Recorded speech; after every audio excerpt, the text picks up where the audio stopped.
పండగ వస్తుందంటేనే భయమేస్తుంది ఈ క్లీనింగ్ చేయడానికి. కానీ పండగ వచ్చిన తర్వాత చాలా హ్యాపీగా ఉంటుంది. ఆ 4 days అయితే బాగా ఎంజాయ్ చేయొచ్చు. ఇక మా హౌస్ క్లీనింగ్ అయితే పక్కా 10 days అయితే పడుతుంది. లోపల బయట పైన కింద అన్ని కలిపి. ఇక ఎలానో 15 days అయితే ఉంది కదా, ఇప్పటి నుంచి చేస్తే అప్పటికైతే అవుతాయి. మండే కదా అని స్టార్ట్ చేశాను. ఇంక ఈ రోజు అయితే ఒక రూమ్ అయితే కంప్లీట్ అయింది.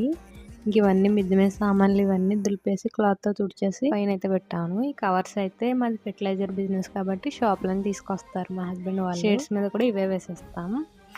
ఇక కిటికీలు అయితే ఓన్లీ చీపురుతో దులిపితే వదులుతాయా, ఆ ఊసల్లో అయితే దుమ్ము ఉండిపోతుంది. అవి పెయింట్ బ్రష్ తో అయితే దులిపేస్తాము. ఇయర్ కి 2 times అయితే ఇలా డీప్ క్లీన్ చేస్తాము, వరలక్ష్మి పూజకి ఇంకా సంక్రాంతి. ఇక ఇదైతే టార్చ్ లైట్ మా హస్బెండ్ ఆన్లైన్ లో అయితే ఆర్డర్ చేశారు. ఈ డబ్బాలు అయితే టీ షర్ట్ లో వస్తాయి కదా, కిచెన్ క్లీనింగ్ చేసినప్పుడు పని చేస్తాయి కదా అని ఒక పెట్లో పెట్టేశాను. అవి ఇలాంటి పెద్ద పెద్ద అవార్డ్స్ స్కూల్లో వస్తే అసలు ఎంత హ్యాపీగా ఉంటుందో, కానీ అప్పట్లో చిన్న చిన్నవి. ఇక పైన అయితే కంప్లీట్ అయిపోయింది. ఈ బీరో అయితే ఓల్డ్ది, ఇంక ఇవన్నీ తీసేద్దాలి. ఇవన్నీ ఎక్స్ట్రా. అప్పట్లో ఫోన్స్ టీవీస్ ఉండేవి కాదు కాబట్టి ఇలాంటి బుక్స్ అయితే చదువుకోవచ్చు, బట్ ఇప్పుడైతే ఇంకా ఫోన్స్ చూస్తాము. ఈ బుక్స్ అయితే సేమ్ 2 ఉన్నాయి.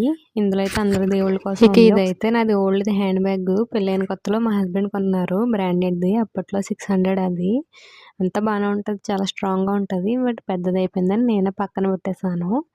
ఇంకా తర్వాత మా హస్బెండ్ వచ్చిన తర్వాత మంచము ఇంకా ఫ్యాన్ అయితే క్లీన్ చేస్తాము ఇద్దరం కలిపి. ఇంకా రూమ్ అయితే మొత్తం క్లీన్ అయిపోయింది.